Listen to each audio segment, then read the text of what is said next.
শারীরিক অসুস্থতার কারণে ৩ ঘন্টা দাঁড়িয়ে পরীক্ষা দিয়ে উচ্চ মাধ্যমিকে প্রথম বিভাগে উত্তীর্ণ হলো এক হতদরিদ্র ছাত্র। ত্রিপুরার মুখ্যমন্ত্রীর নিকট সাহায্য আবেদন।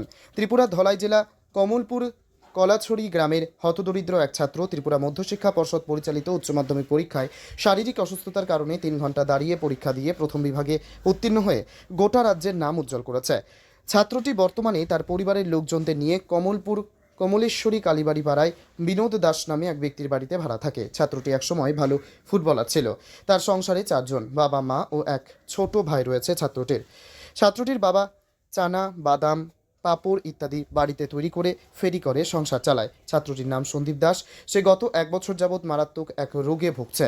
তার মেরুদণ্ডের নিচে তথা নিতম্বের মধ্যে একটি টিউমার রয়েছে। গত ডিসেম্বর মাসে তার অপারেশন হয়। এই অবস্থায় তার রোগ নির্মূল হয়নি। রোগ নিয়ে সে এইবার দাঁড়িয়ে 3 ঘন্টা যন্ত্রণা সহ্য করে উচ্চ মাধ্যমিক পরীক্ষা দিয়ে প্রথম স্থান দখল করে। সে 380 নম্বর পেয়ে প্রথম বিভাগে উচ্চ মাধ্যমিক পাশ করে। সে ছিল বিজ্ঞান বিভাগে।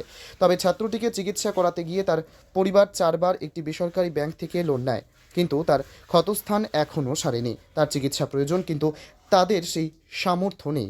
তাদের ঋণের টাকাও পরিশোধ করতে পারেনি। তবে কি করে ছাত্রটির চিকিৎসা হবে তা নিয়ে চিন্তিত তার মা বাবা।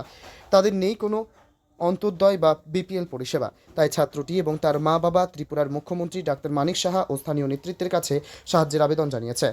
ত্রিপুরা থেকে বিক্রম কর্মকারের report, crime press Bengal news. আমার নাম সন্দীপ দাস। আমি আমার পরিবারের সাথে আগে কলাছড়ি থাকতাম। এখন বিগত প্রায় 10-11 বছর ধরে কোমলপুরের একটি স্থানীয় জায়গায় আমি বসবাস করি, যেখানে ভাড়া দিয়ে আমার মা বাবা খুব কষ্ট করে আমাদের পড়ায়, এবং তো বাবা খুবই কষ্ট করে আমাদের জন্য খাবার জোগাড় করে। তথা কি করে বাবা? বাবা একদম বুট বাদাম, তারপরে পাঁপড়, মটর, ছানা ইত্যাদি বিক্রি করে আমাদের পেট চালায়। তাছাড়া আমাদের খুব করে আমার ছোট ভাইও আছে, 10-এ পড়ে, এবার মাধ্যমিক দিবে। আমি এই বছর তো উচ্চ মাধ্যমিকের পরীক্ষায় উত্তীর্ণ হচ্ছি, এবং খুবই কষ্ট করে এই আমার যে বিগত প্রায় 10-12 মাস ধরে এই কোমরের নিচে তথা পাশ্চাত্য দেশে খুব একটা ভয়ানক রোগের কারণে একবার অপারেশনও করা হয়েছে, যার জন্য এই অপারেশনের দইতে মোটামুটি ভালো ছিলাম, কিন্তু হঠাৎ আবার সেই জায়গায় পুনরায় একটি সুবিধার কারণে ডাক্তার বলেছে যে আমার অপারেশন দরকার আবার, যার জন্য মা আবার প্রায় যতটুকু চেষ্টা করেছে, কিন্তু এখন আর আমার ততটুকু সামর্থ্য নেই, যার কারণে টাকার যোগানটা কিভাবে হয়েছিল অপারেশনের? প্রায় বিভিন্ন ধরনের লোন, বন্ধনের, চন্দন ইত্যাদি লোনটা নিয়ে মা চেষ্টা করেছিল। এখন আবার ডাক্তারে বলছে যে অপারেশনের দরকার, তো এই জন্যই আমি এই প্রায় খুবই কষ্ট করে এই বছর আমার উচ্চ মাধ্যমিকের পরীক্ষা, মানে 3 ঘন্টার পরীক্ষা, আমি যত মতে বসে দিয়েছিলে না দাঁড়িয়ে দিয়েছিলে? দাঁড়িয়ে দিয়েছিলাম যতটুকু কেন, বসতে অসুবিধা হয়? বসতে অসুবিধা হয়, এই জায়গায় বসতে অসুবিধা হয়, যার জন্য খুবই কষ্ট করে পরীক্ষা দিয়ে আমি 380 নম্বর পেয়ে পাশ করেছি উচ্চ মাধ্যমিক। তুমি কোন স্ট্রিমে পড়াশোনা করো? সায়েন্স স্ট্রিমে পড়াশোনা করি। কোন স্কুলে? বয়েজ স্কুলে, কমলপুর। কমলপুর বয়েজ স্কুলে। এখন কি চাইছো তুমি?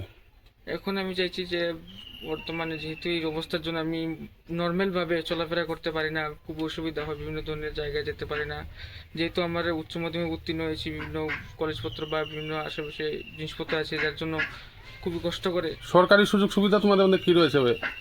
বিপিএল কার্ড রয়েছে কি? বিপিএল কার্ডের মধ্যে খাদ্য সুরক্ষাটা রয়েছে, তাছাড়া ওই 2 টাকা কেজি চাল, আর কিছু পাও না? আর কিছু পাই না, যার জন্য খুবই কষ্ট করে। তাছাড়া এই জন্যই শেষ পর্যন্ত জীবনের এই জায়গায় আমি আপনার চারিপাশের যে প্রিয় মানুষজন আছে তাদের কাছে সাহায্য চাইবার জন্য আবেদন করছি। আজকে প্রায় 1 বছর ধরে অসুস্থ। আমি যতটুকু লোন টোন লইয়া বন্ধন লইয়া আমি করছি, আমার ওখানে আর ক্ষমতা নাই।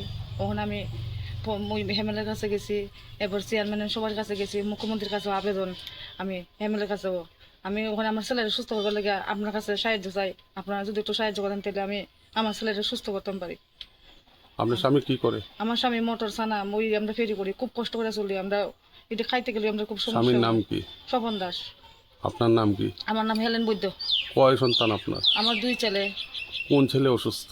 বড় ছেলে অসুস্থ, এবার পাস করছে, কলেজে উঠছে। আমার ছেলের পড়াশোনার লেগে আমি খুব চেষ্টা ছেলে করতেছি।